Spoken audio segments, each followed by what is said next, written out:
Hello, everybody. Welcome to what episode is this? Seven? Episode 7 of Web3 TEA with Van Eck. My name's JP Lee. I'm whatever you want to call me, a host with the most. You can call me that. Bartlett, you call me the Regis Philbin of I do. crypto. I like that. I like that one a lot. Yesterday we were calling each other geniuses back and forth all day in calls. That was a lot of Sometimes it fun. fit, sometimes it Um, didn't. what I was said that? sometimes it fit and sometimes it didn't.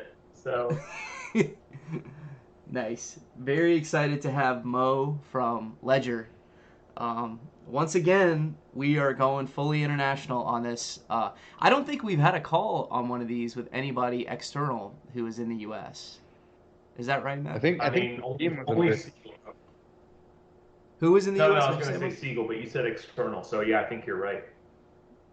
Yeah, Seagulls. External to the US, I think you guys had Kareem on from. He's a good friend of mine from them. Yeah, Kareem is awesome. So yeah, it's great. Thank Kareem, do you know you. Lucas?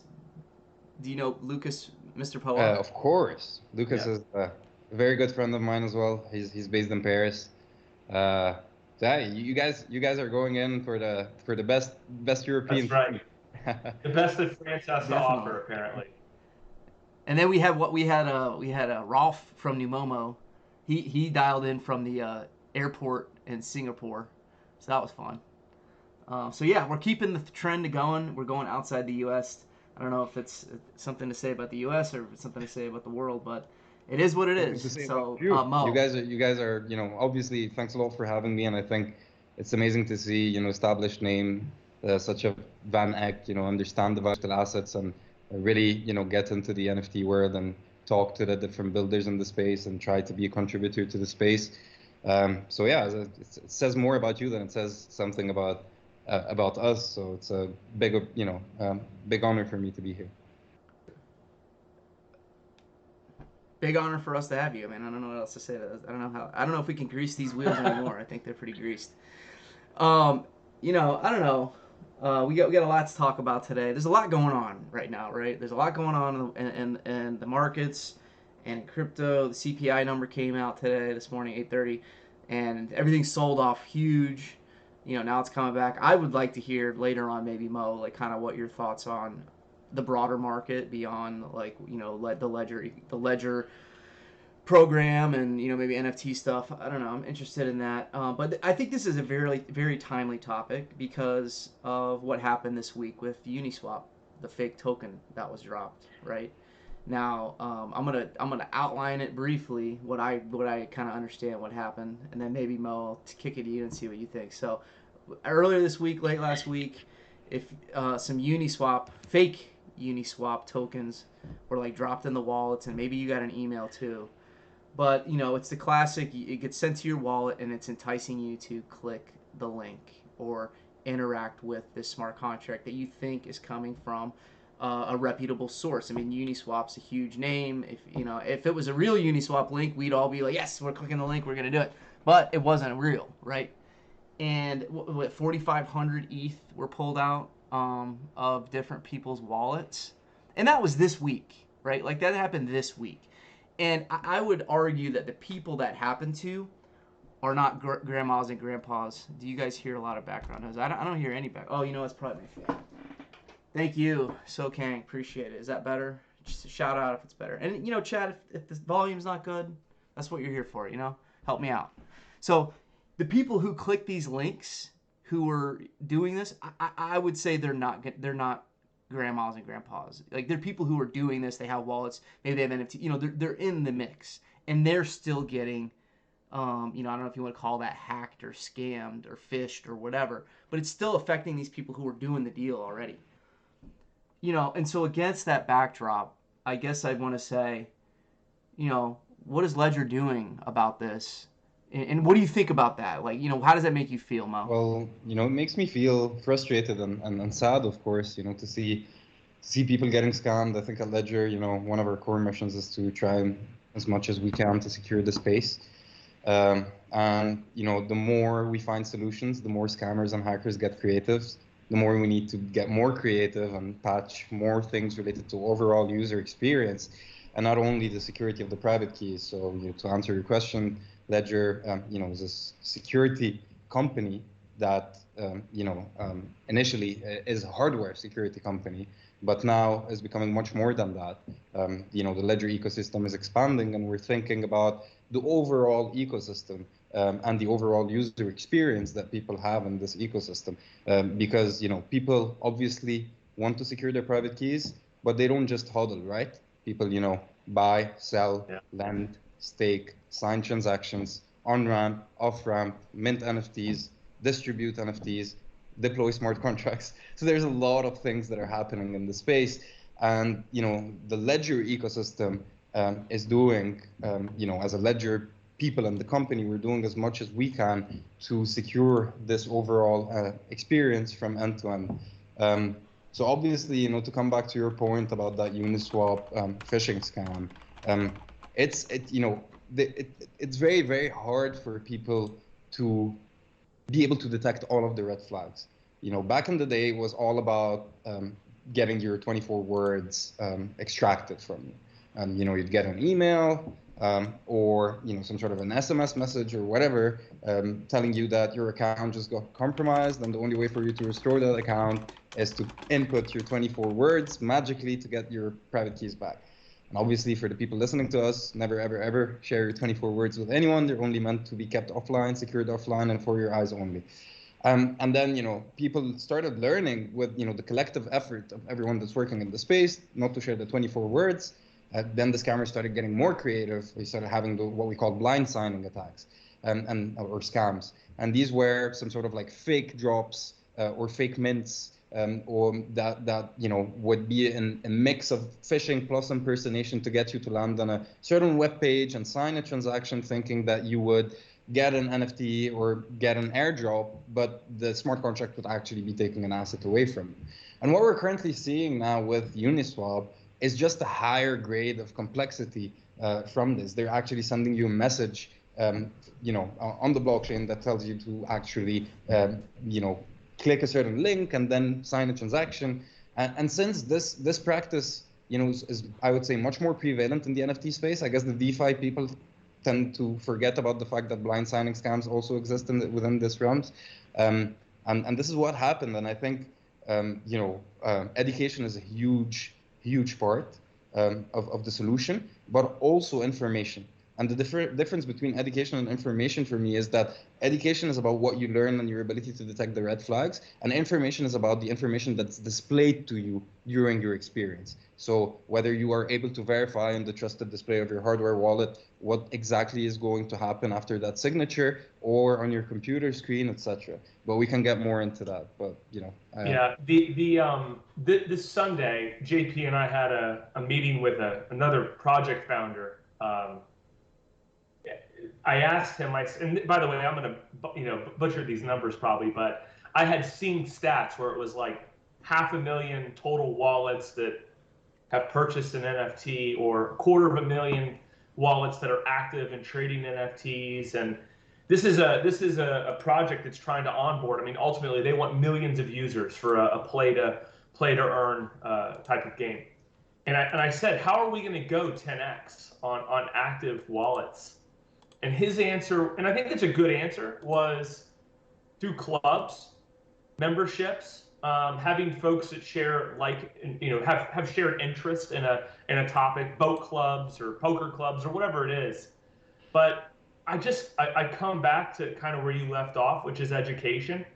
And until we can get to that point where the grandma and the grandpa, using JP's words, can get on and not get rugged, I just don't know if we get that adoption quickly, And by the way, I should say that my first time listening to you was during an AMA. I think it was an AMA for Brandverse, and I got a POAP. So thank you, Lucas and Kareem, everybody involved, but tied to security. And this was a couple months back, and you were talking then about education and wallet and self-custody, et cetera. So I know we've already greased the wheel, but again, thank you for doing this. And maybe we could start or transition to more about what is Ledger, right? I mean, what are you doing? What's the solution that you're providing? Absolutely. So as I said, Ledger is a security company. It's considered to be some sort of an old company because within the crypto space, everything is very new. So we were born in 2014. And since then, we've been manufacturing security solutions, starting, of course, with the hardware wallet. Most of you know the Nano S and the Nano X.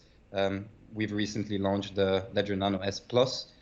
Um, and we've been, working on producing and manufacturing the most secure and resilient hardware wallets in the space for the past, 8 years. And this is actually a combination of a lot of different things. And it's about the components inside the wallet, but it's also about how you use that wallet and the ecosystem through which you're able to interact with the blockchain using that wallet. So, obviously the hardware components, we have secure element chip, which is the highest military grade security. And the idea is to secure your private keys in an offline environment on that chip. We have our Dungeon lab, which is our lab of white hat hackers who've been, trying to break these devices for the past years and patching every single, attack vector that they find, but also helping other in the industries refine their own products and trying to break them and find the attack vectors that might be in other products in the space. And this is really our core. Our core is the hardware component. But as we mentioned in the introduction of this conversation, is that people don't just hodl. People manage their crypto portfolios. Buy, sell, stake, lend. Everything that we've mentioned. And few years later, we discovered that in order for us to actually, I would say, enhance the security of the Ledger ecosystem, we needed a companion app for people to be able to visualize and manage their crypto assets. And this is when Ledger Live came to life. Ledger Live is a companion app through which you can access a wide variety of crypto services. So these services are always, available in partnerships with decentralized applications or central, more like apps, so services and APIs. So through Ledger Live, you can exchange your crypto for another. You can buy, you can sell, you can stake, you can lend, you can access the apps directly. And the idea of using that combination of the Ledger hardware wallet, whether it be the Nano X or the Nano S Plus, with the Ledger Live app, is that we have the control and the ability to secure the transaction from beginning to end, meaning that you will not be in a situation where you're going to have to blind sign. It means that everything that you see on your computer screen gets transmitted to the trusted display of your hardware wallet, and then you can physically sign the transaction with your private keys that are held offline on the secure element inside that device before transmitting it to the blockchain.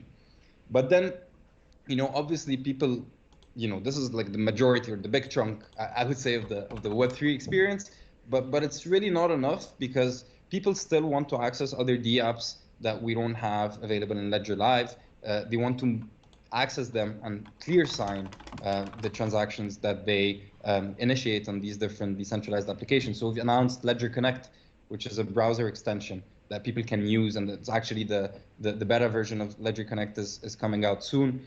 So we're expanding, I would say, the realms of the Ledger ecosystem.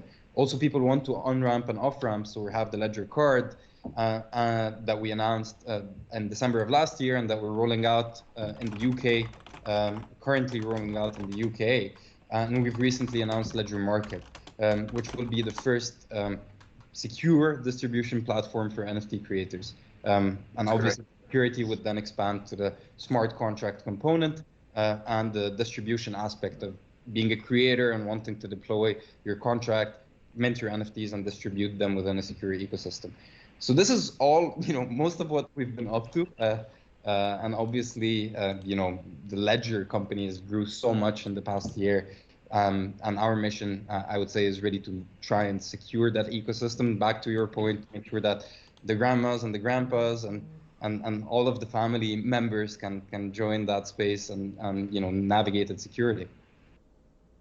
Here's my question. So going back to the Uniswap thing, if all those people that clicked the bad link or whatever and signed it, what was like? So I'm trying to visualize it. What would Ledger like? What would the Ledger wallet and all smart app or all the stuff you were talking about?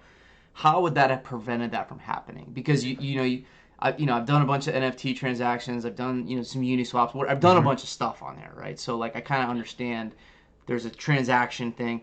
So you're saying that it's going to show you on your computer, or your thing is going to visualize what it is. Is it going to flag it? Is it going to Yeah. stop it? Like what is the mechanism of that? What is the safety So mechanism let there? me break my answers into two. First of all, if you already own a Ledger hardware wallet and you have, your private key secured on the Ledger, you are kind of secured for any type of targeted hack or malware, which means that if you download any virus on your computer, your private keys are not stored on your computer or your mobile phone, meaning that even if your computer gets compromised, your private keys are secure. Mm-hmm. This is, what I would hope that most of the people listening to us already have in some way or another and understand. The thing is that today we communicate and transact with different DApps and with the blockchain in a more general sense using middlewares. So these middlewares are what we call, software wallets as well. Whether it be, in Ethereum, you might be using Wallet Connect, MetaMask, or, other blockchains. Solana is Phantom, Tezos is Temple, and we know them all. And these are, the most user-friendly way, and I would say the most accessible way to communicate with the blockchain and to transact on the blockchain. The problem is that when most of these middlewares were designed, they weren't designed for complex smart contract transactions. They were mainly designed for a simple exchange of value from A to B, sending either 0.1 Bitcoin or 0.1 ETH.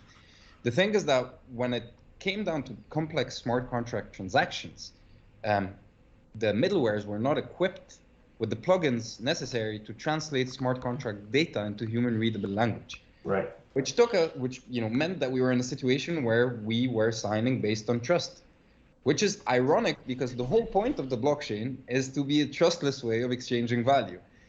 So when you sign based on trust, I have to be honest with you, and I'm not going to be a hypocrite. I work at Ledger and I blind sign basically every day because it's an industry standard and because we are working on finding the solutions for this problem. And I blind sign on OpenSea, I blind sign on Uniswap, I blind sign on other DApps because I trust them. But back to your point about phishing attacks, you do not always land on the web page that you think you want to be on. So if you blind sign on a fake web page that is presumably meant to look like OpenSea or Uniswap, you're blind signing based on trust on a platform that is designed to scam you.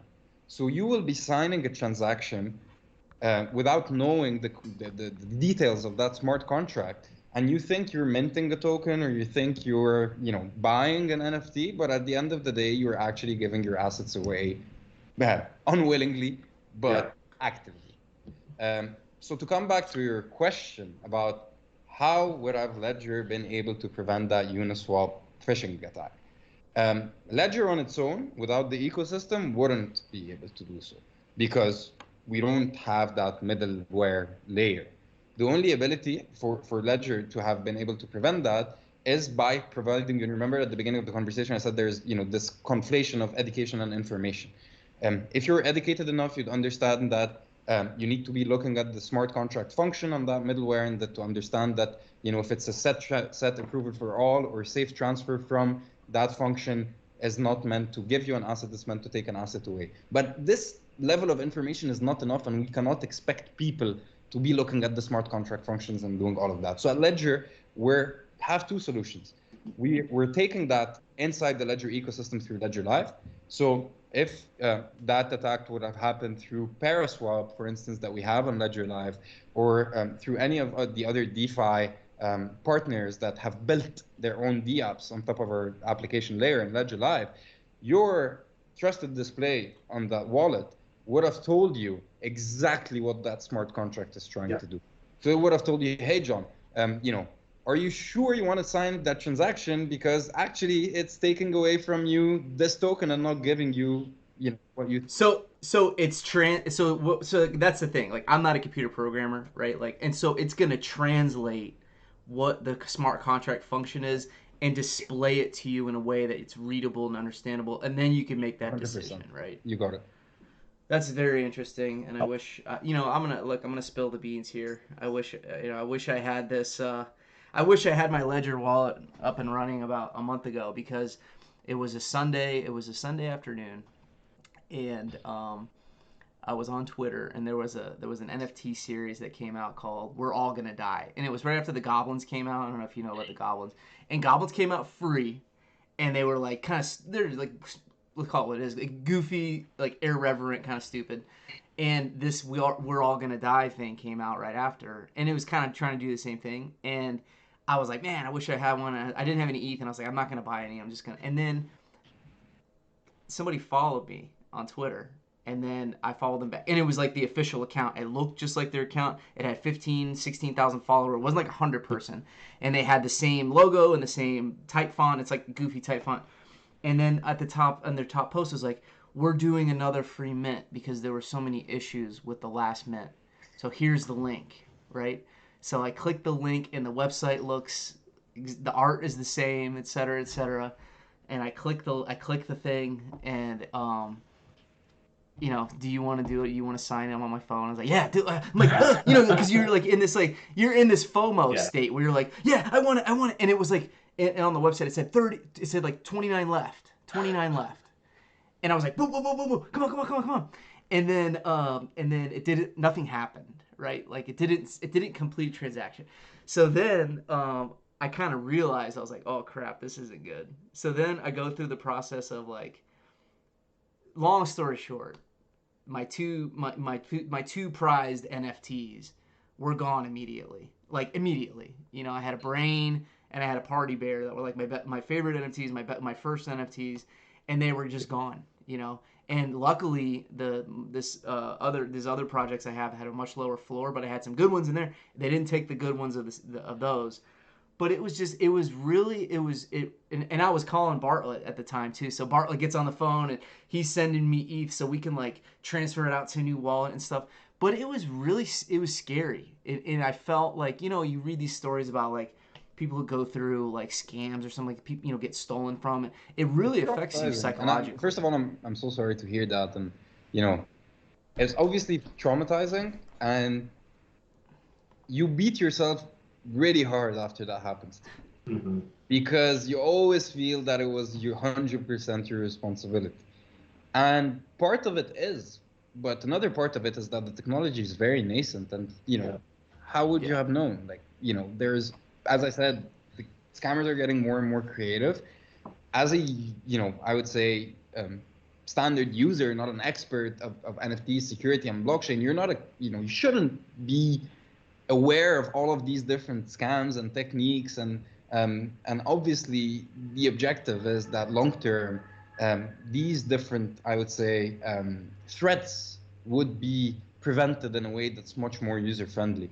And seeing the amount of hacks and scams that have happened for the past year, and the exponential growth of these hacks and scams, obviously with the amount of people that are getting into the space, is definitely something that even motivates us more to innovate in the way we educate people. And I didn't really talk about what I did at Ledger, but maybe I can do so now. So I had community and education at Ledger. My job is basically to find ways through which people can onboard onto Web3 in a much more friendlier and safer way, through content, experiences, initiatives. And the way we've been doing content in the past was, obviously, I would say the way we were doing education, because everything was done through content. But we were still doing it, I would say, the Web2 way. And to come back to your point about FOMO and time, Web2 mechanics, they are considered to be time-consuming, because if I tell you that, hey, you've just discovered that NFT that's going to mint out in an hour, and you're entering the space, but in order for you to be safe and navigate the space in a secure way, you need to spend a couple of hours listening to a podcast, reading an article, or watching a YouTube video. You're never going to do it. You're either going to go all in and be like, screw it, I'll just work my way through it after I'm in that NFT, or you're going to get intimidated and be like, whoa, this thing is a bit too much, and lots of responsibilities there. I might just wait a little bit till I get involved. So to actually think about ways that are effective and efficient and enable people to get into the space without losing a lot of time, but by securing themselves as they go, we needed to move education to Web3, and we needed to find ways through which people can actually learn and earn NFTs at the same time. So learn about security and earn digital assets, which is the main reason why they entered the space in the first place, and make education part of that Web3 experience. So our focus in 2022, the second half of 2022 and 2023 and beyond, is gamified education. So you just discovered the space, you wanna get your hand on some cool NFTs. You have ways to learn about security, learn about how you can safely navigate this space, and get digital assets from your favorite projects. So we've announced during NFT NYC Ledger Quest, which is our first gamified educational platform. It's a learn, play, earn platform. So it's some sort of it's done in 3 parts, but you can access and quests that are built or co-created by different NFT projects in the space. We've announced Word of Women, Cool Cats, ApeCoin, Dead Fellas, Decidia. So that's going to launch in the second half of this year, and all of these partners will be building their own quests and rewarding their community members or even people that come from outside of the space for learning. And then the second, I would say, part of our gamified education efforts is really immersive gaming experiences in the metaverse. So we're building the Ledgerverse in the metaverse, and our first map, it's called School of Block, and it's coming out in season 3, which is in 2 weeks. And you will be able to play a game which is actually designed and created based on the educational bedrock that we have in our Ledger Academy and that we've used in our podcasts and that we've used in our video production. But we take that content and information and we create storylines of different interactions between characters. And you're just immersed in that gaming environment, and you're playing and you're collecting NFTs as you go, because every single quest will enable you to collect an NFT. And once you've completed this map, you'd have all of the information that's needed for you to safely navigate the space, all the basics. Maybe I went a little bit off topic, but I really wanted people to understand that if they want to learn about security, it's not going to be time consuming.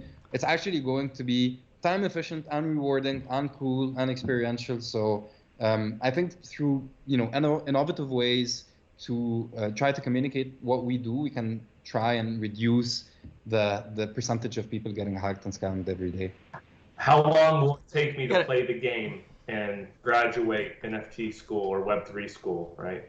I think you can do it in under an hour. Oh, that's really good. Yeah. And then you get a cool cat. No, for the Ledger, Ledger, that's for Quest. So the quests are going to take you maybe less than 30 minutes if you already know the answers, because like multiple questions with multiple answers, not really like a immersive gaming experience, but more like I would say some sort of, all in France we have all of these TV games where there's someone asking someone a question and then you have to choose the answer. So it's. Is it like interactive, like where you're at home and you're choosing the Exactly. answer? So you're on your mobile phone or your laptop. And you click start the quest, and you have a list of 30 questions, and you have to go through them, whether it be 20 or 30. And depending on your score, you're either able to claim that NFT or retry another time to get a better score. And that NFT is actually going to be a proof of knowledge NFT.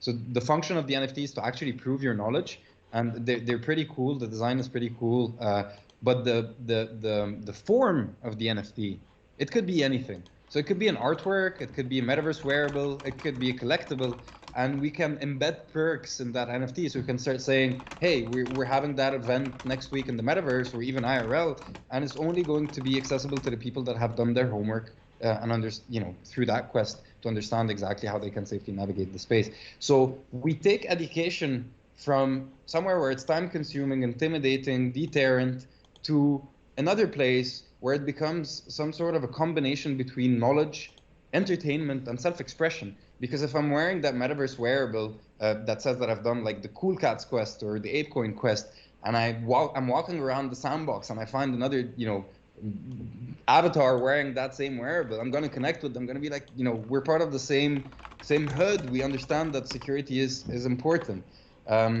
So yeah, I mean, lots of ideas there, and then hopefully we'll be able to try and make education and security cool and engaging, because that's the objective. That's the only way we can achieve a higher rate of people being able to secure and successfully secure their private keys.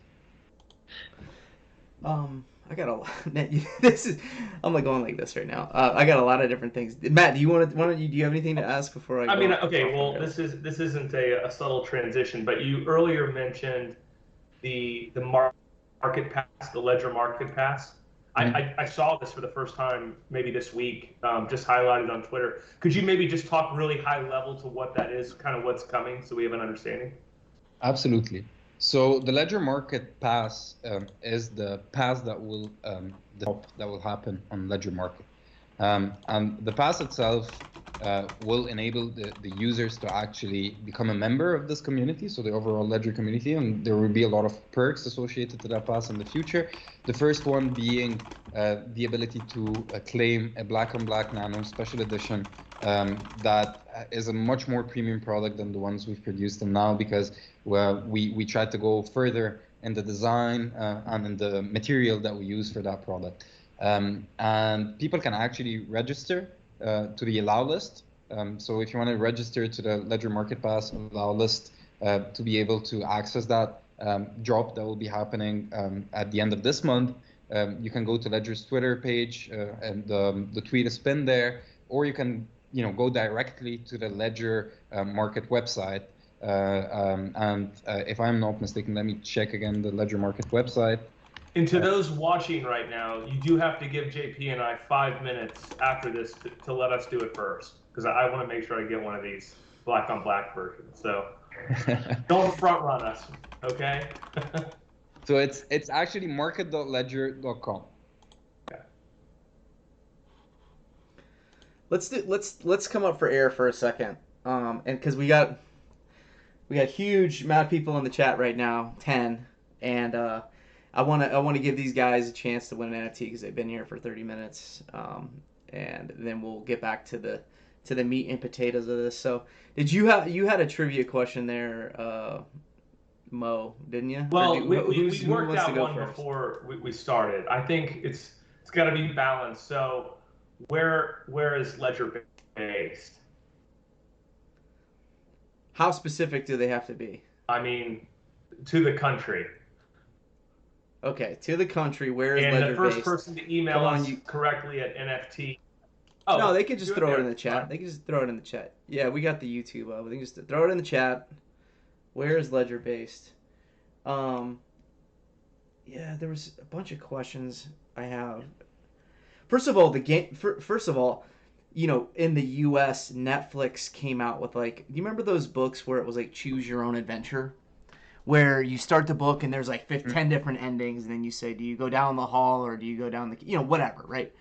And they released a show in the U.S. that was a choose your own adventure, where you're doing whatever, you're watching the show, and then you choose what you want to do, and that kind of determines. Ready Player One. Got it right, France. Good job. TC, close but no cigar. Ready Player One. Yeah, send us an email with your YouTube name, and we'll send you this stuff. So that's a very interesting concept to me, because, and it kind of goes back to the video game thing, because traditionally in the U.S. and like the entertainment industry is you sitting on the couch watching TV, and it's just coming at you, and there's no interaction. You're just like, and then video games kind of came along, and then you're playing Mario or whatever, and you're moving him around. So is that a big thing in France? Is that like a huge show in France? Because I don't think it really took off. The Netflix Choose Your Own Adventure thing didn't really do well. Did that get big? Is that like a thing over there? Or I'm not sure. I understand. Like, I think you're talking about that Black Mirror episode where you can actually choose the different the action of the character and where they can move from one, I would say, context to another one based on what you choose. Is that what you're? There was a Black Mirror, and I think I want to say there was like a standalone show besides Black Mirror. Or maybe it just was Black Mirror. I'm not sure. But I think that the Black Mirror episode this is my personal opinion, of course, but I think it's very hard to take those gaming mechanics and add them to show, because when you're watching, I would say, a movie or a series, you're actually watching someone's perspective on a certain topic. So I would say that the behavior is completely different, and obviously this remains very personal and subjective. But if I'm watching a movie by a certain director or a certain actor, I'm expecting to continue that thread of I would say storytelling that they've started in all of this previous work. If you watch a Quentin Tarantino movie, or you watch a Woody Allen movie, or you watch I don't know, whoever is your favorite director. I don't think you're in a position to want to choose what happens in the movie, because you want to be passive. Because the I would say the pleasure comes from being touched and surprised, and your emotions, feeling empathy towards the characters, having emotions towards the whole story. So I would say I wouldn't say it was a success. At least in my surrounding, no one was blown away by I would say the choose your own adventure type of movies or shows. But I think that if you want to be creating, I would say, we're using these same creators who are, I would say, historically movie makers, and seeing them evolve in the gaming space. If we look at Elden Ring, for instance, is a game that just came out, and Elden Ring is, if I'm not mistaken, by the same writer as Game of Thrones, and that same writer. He like participated in it. He had like a Exactly. producer credit or something like that. So the gaming space is going a little bit more into those storytelling realms, and I think that we're going to see much more talent, coming from entertainment to gaming.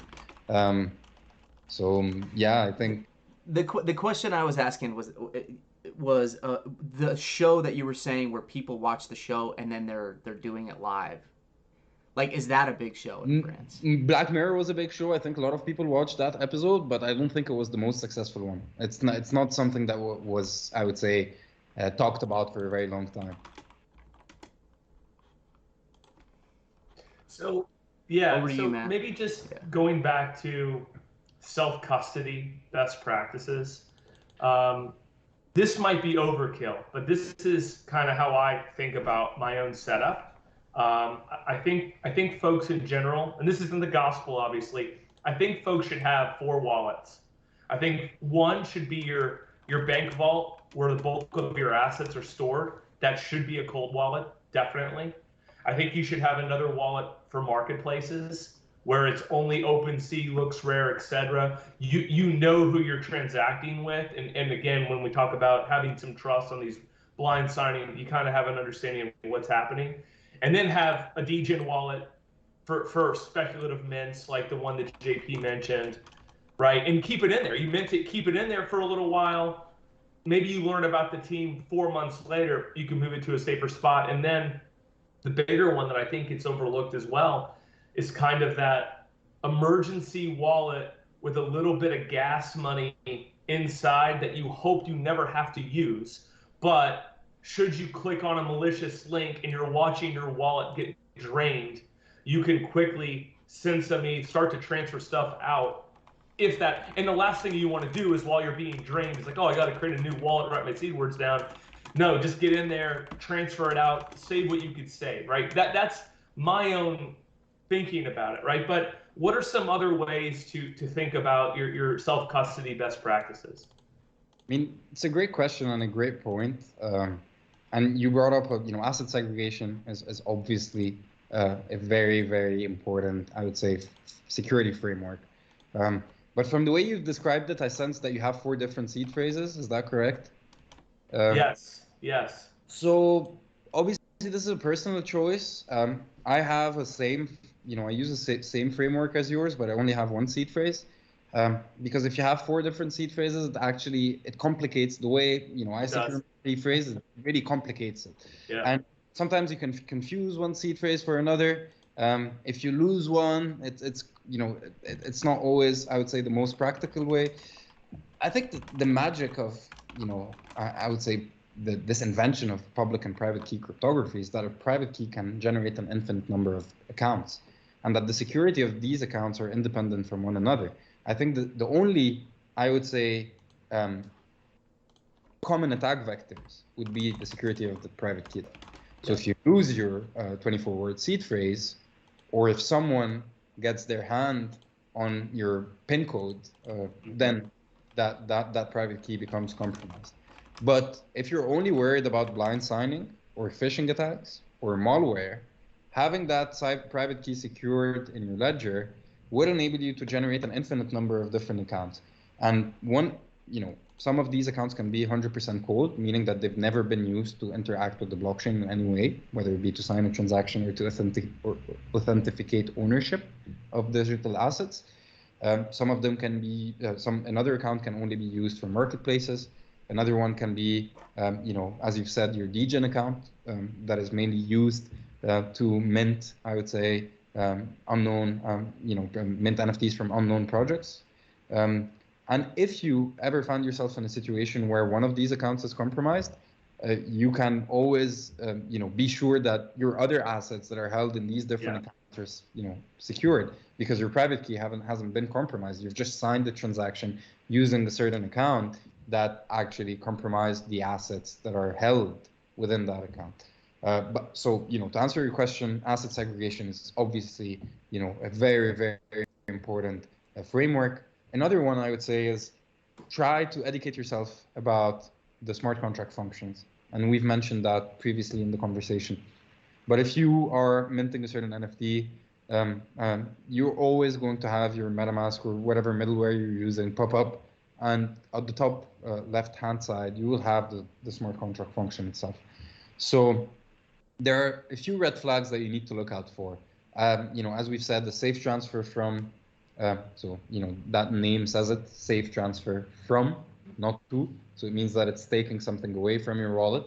A set approval for all means that you are providing approval to the smart contract for all the assets of this collection to be transferred out of your account. So if you think you're buying something and you have these smart contract functions, which are probably the two most common, I would say, smart contract functions and blind signing scams, you should abort whatever you're doing. And if you understand how these functions get displayed, you can easily save yourself some sleepless night and a lot of frustration. I have a Go question. ahead. Are there 500 functions, or are there like 5? Right? Like, I don't know if they're 500. No, I'm sure they're not 500, but I don't know if they're 5 or 12. There are a lot of functions for different, I would say, purposes, and not all of them are for these transfers. So, if you for the blind signing scam, most of them, use these two functions that I've mentioned. It's either a safe transfer from, or you're setting approval for all.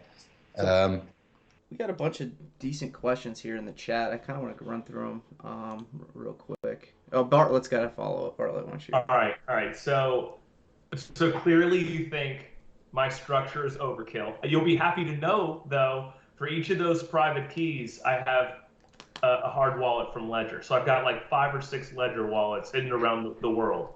So it's good for your business. Are your seed phrases tattooed somewhere on your body? Sorry? No. I said his seed phrase is tattooed somewhere on his body. I wouldn't want to know, but actually, that's even a much more interesting point. I have my seed phrase in 5 different ledgers, 2 of them being here, and this enables me to actually put my seed phrase away from where I live and somewhere that's very hardly accessible. That would probably take me 5 to 6 hours to get to. And sleep at night knowing that if any of these devices break down, I have a level of redundancy that would enable me to access my assets in a few minutes without having to go get that seed phrase. So you're actually able to secure your seed phrase much better if you have more than one device seeded with that same phrase. Yeah. So all right. So last thing, JP, and then we can go to the comments. Can we talk briefly about allowances and how to remove those allowances with a solution like revoke.cash or whatever solution you think is best for someone new to the space and wanting to remove them. Absolutely. So I think we should start by explaining what a smart contract allowance is. And it's linked to that smart contract function that I was mentioning, called set approval for all. And the reason why we have these allowances, it's actually, I would say, a feature that is sometimes a bug as well, because it's a feature that marketplaces use. And when I talk about marketplaces, I also mean DEXs, in order to save gas fees on every transaction. So if you're on Uniswap and you're selling Ethereum for the first time, you need to provide the smart contract, Uniswap smart contract, with the permission to transfer or to take some of the ETH out of your wallet and put it in their pool or whatever, for that ETH to be sold. And they for you to be able to give them that permission, you have to pay gas fees, because in order to change the state of the blockchain only changes when there are gas fees being paid. So if the design model itself is designed in a way for you to be able to pay gas fees every single time to provide that permission, it would actually be very, very costly for people to use their DEX, or in the case of NFTs, it would be OpenSea for selling a collection, or selling NFTs from a given collection. So I would say the feature to that friction is to provide that permission once. And this permission is given the first time you sell tokens from a given asset, so whether it be Ethereum, Bitcoin, or whatever, or the first time you sell NFTs from a given collection. So if you take the example of Bored Ape Yacht Club, I own an ape. If I owned more than one ape, and I wanted to sell any of them, I would go on OpenSea. And if I'm listing an ape for the first time, I would be providing OpenSea with the permission to transfer any ape from the Bored Ape Yacht Club NFTs that are in my custody to another user, given the conditions that they buy that NFT, that they obviously pay me for it, etc. The thing is that this also provides an attack vector, because a given smart contract has that permission even after you sell that first ape. So if your second ape is still held in that wallet, there is a layer of security that has been removed, meaning that in order for someone to scam you for your ape, you do not have to blind sign twice. You have to blind sign once. Mm-hmm. Because in the other, I would say, context, you would have to give permission, so sign the transaction with gas fees for the first time, and then transfer the asset away, so sign another transaction with gas fees. And most of the time, this would, make people realize that there is something fishy happening, despite the fact that some people blind sign twice and think it's a bug and that first transaction didn't go through. So to come back to your question, if you have sold an NFT from a given collection and you are not planning on selling a second NFT from that same collection, you should probably go to revoke.cash or Etherscan and check all of the smart contract allowances that you've given to these different marketplaces or DEXs. And if you've never done it, you'd be surprised with the amount of permissions and allowances that you've given to the platforms. And as I said, I'm not saying that this is bad. I'm saying that it's a feature and a bug at the same time, and it's up for us to judge whether we want to be giving these permissions indefinitely, or whether we want to be doing momentarily. So revoking these allowances would change the state of the blockchain another time, which means that you would have to pay gas fees for it. Mm-hmm. Thankfully, gas fees today don't cost a lot, because obviously the volume on Ethereum calmed down with the state of the market. So it's an opportunity for you, for the community that's listening to us, to go check their smart contract allowances and revoke the ones that they don't think are relevant to their usage. So yeah, that's what smart contract allowance. Really helpful. Really helpful. And how? All right, JP, go to the comments or the chat questions. The peanut gallery, I think that's what we call them. Okay, so we got somebody asked, what were the name of the Dapps that you kind of mentioned that would help identify scam links? So the name of the dApps that will help you identify scam links. It's not really a dApp. So you have the companion app of Ledger Live. It's called of Ledger. It's called Ledger Live. Ledger So Live, that's the app. Okay. if you want to be transacting securely, you can use some of the dApps that are available on Ledger Live. And the way we've actually, built that whole platform, we've built it in a way that would enable the different project creators in the space to use our developers portal and to work hand in hand with our head of developers and the developers team to develop the plugins that would enable them and to provide a way for their community members to clear sign their transaction using the Ledger ecosystem. So it's about that ability to translate smart contract data into human readable language. But the second component of this is the browser extension that we've announced, and this will be available at the second half of 2022. It's called Ledger Connect. You can search it on Google and you'll learn more about it, and that would enable us to go outside of that, Ledger Live ecosystem, despite it being the most secure one, and to enable people to access DApps outside of that ecosystem securely, and work with these DApps to enable clear signing as well. So you're saying MetaMask is MetaMask one of the developers that are creating like a functionality that integrates with Ledger Live? Yeah, Who's up and running now? How about that? Who's up and running now?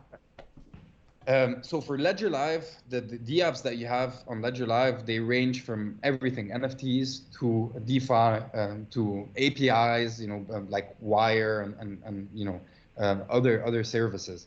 But you don't have middlewares. The middlewares are outside of that ecosystem. They're browser extension. To answer your question, the ones that are available on Ledger Live, you have Paraswap, Rainbow, you have lots of other ones. But to come back to that MetaMask component, and it's funny that you're bringing it up, because we've been working closely with the MetaMask team for the past few months, and we have, I would say, some sort of a news to announce during ECC, and I can't say more about it.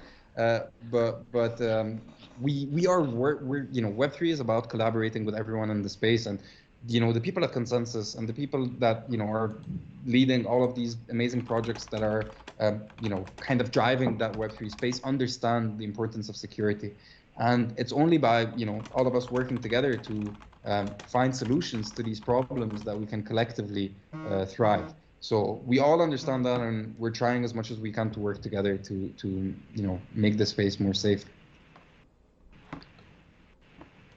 Yeah, I guess my final. So we're gonna go to another trivia question, I guess. And Matt, I don't know if you want to talk about. And anyway, whatever. But I went to the DMV today.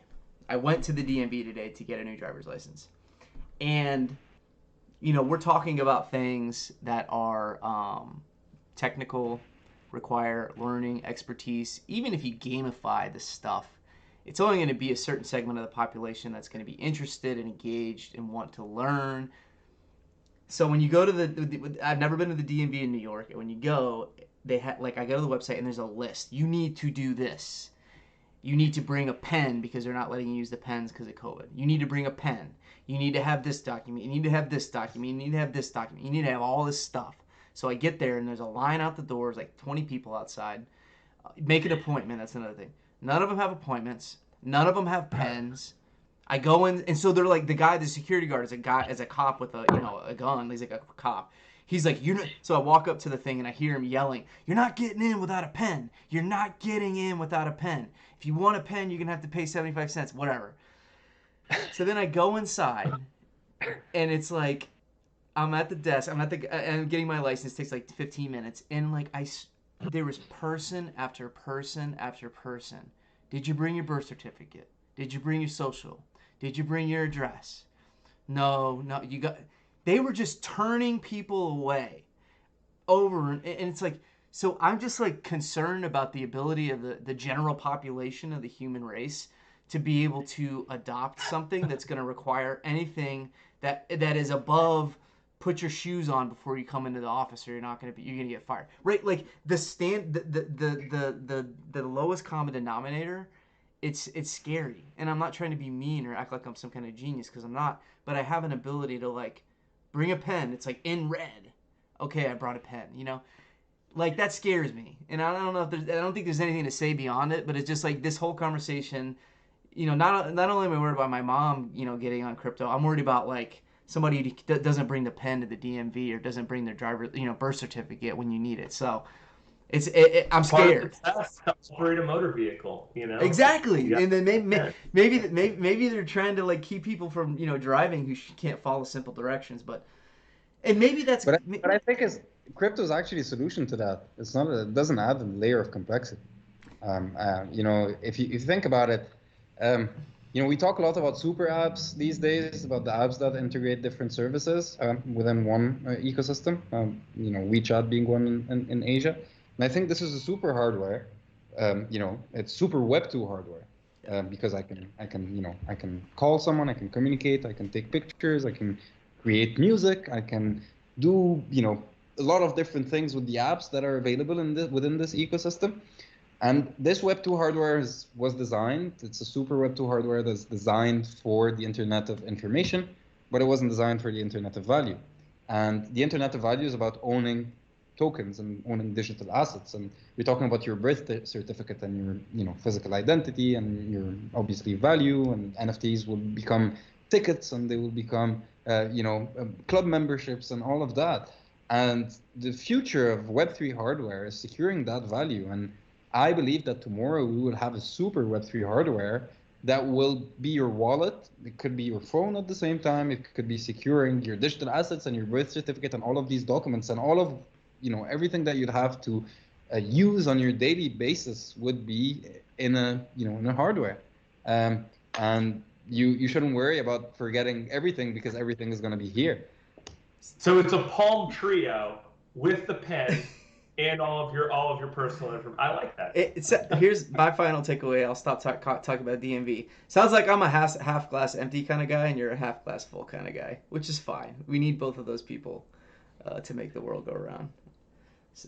All right, so JP, before we maybe go to lightning round, I promised our NFT community that we would share the fifth clue. So we have a puzzle on our NFT microsite. The winner, the first person to solve it, is going to win our first legendary one of one. It's an Alan Turing avatar, so it'll be interesting. They'll get a lot of good benefits out of it. But the fifth clue. Here's the question: who invented the solar distiller? And I will put this on Twitter so everybody has it. Who invented the solar distiller? And that answer will. What is a solar distiller? I was afraid to ask that question, but I mean, I don't so know. I'm the guy that asked on these. It was innovative. We added it. I don't know. We have to look. So Mo, people are gonna look it up. Anyway. This is how this show works, Mo. Matt does a lot of research and asks a lot of really good questions, and I ask the dumb questions, and then we meet in the middle. So don't ever, that I'm the guy that asks the really stupid questions on the show. So lightning round, JP. What do you have for him? I don't know. What was the craziest place you ever been? And when I say craziest, like you said, you're Egyptian and Swiss. Like where have you been where you're like, wow, that is really different than everywhere else, right? Like that's just off the top of my head. Because you seem like an international guy. You seem like a traveler, right? Like seem like you've been a couple different places. So where is the place where you're like, when you just what's the first thing that comes to your mind? Like that was nuts. That's actually a very hard question, and I think that actual the answer to that question is actually quite surprising, because I think the place where I went to and I was like, wow, that is completely nuts, was actually in Egypt when I was traveling around the country, and I think Egypt is such a big country and you have a lot of different, I would say, people coming from different origins. The country is, you have down south, you have the people coming from the Nubia, which is much more linked to Sudan, and then you have a lot of different Bedouins that actually have dynasties of travelers that have been traveling around the deserts for thousands of years. And I think one of my favorite places in Egypt is Sinai. And Sinai has very, very rich history due to the different religions, whether it be Jewish religion, Christian religion, even the Muslim religion. But it's also a very beautiful place, and it's been kept very, I would say, protected not urbanized. You can go and do great scuba diving there, and you can hike and everything. But the Bedouin people that have lived in Sinai, their history has just been linked to all of these different things that have happened in that peninsula. And obviously linked as well to the different wars that happened, whether it be the Yom Kippur War and the relationship between the Israel and the rest of the Middle East. And when you think of a Bedouin, most people would have a lot of misconceptions about their level of knowledge or their culture or their ability to talk about things that come from outside of their own, I would say, bubble. And a couple of, I'd say 3 years ago, I went with my girlfriend to Sinai, and we spent a lot of time with different Bedouins, and I was completely, I would say baffled by the level of conversation I was having with these people that only live in the desert, but understand the values of sustainability, inclusivity, human values of being collective and sharing things, and understanding geopolitics and talking about the price of gas and the price of oil and how the relationships between Saudi Arabia and Russia are impacting what's happening in the region, and linking all of that to the history of the region and talking about all of these different religions. I was like, wow, like we think that because we are, westernized and that we live in cities and that we watch certain medias, that we have a better understanding of the word than some people that, live in the desert. But it's not true. They're much more, I would say, I felt that they were much more connected to the essence of what makes us human than we are. That's a great answer. I really appreciate you sharing that. So just one. So the Bedouin? These are the people that live in the desert, and are they nomadic? Where there's not a city, where they don't live all in the city. They kind of have pop up tents that kind of move around depending on what the weather. So were you staying with them? Yeah, they move around the Sinai depending on the different times of the year and depending on their activity. Some of them are fishers, others they work in agriculture, or they have cattle. Some of them work in the tourism industry. So they just keep moving around. They don't have like I would say one space they live in. I really appreciate that. That's why the lightning round is here. That's why the lightning round is here. Yeah, it was a great question, better answer. Yeah. Mo, this has been a tremendous hour. So thank you so much for giving us time. Thank you so much Very for having me. That was great. Yeah, Mo. See you guys.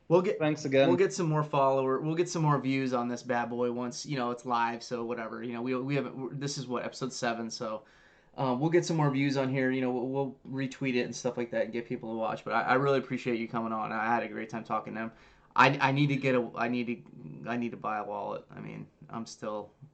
I'll send you one. I'll happily send you one. Okay. That would be I think the best thing I'd do for my karma, knowing that you obviously got scammed. So happy to send you a wallet, and thanks again for having me. Thank you for doing that. Thank you for I know you guys as Van Eyck are doing much more than just this show. You're doing a lot of things in the space, and when I was talking earlier about collectively working together, it's working together as people that are building in the space, but all of these other organizations that are established organizations that are interested in whatever's happening in the space, we want to be working with you, and we appreciate what you're doing here.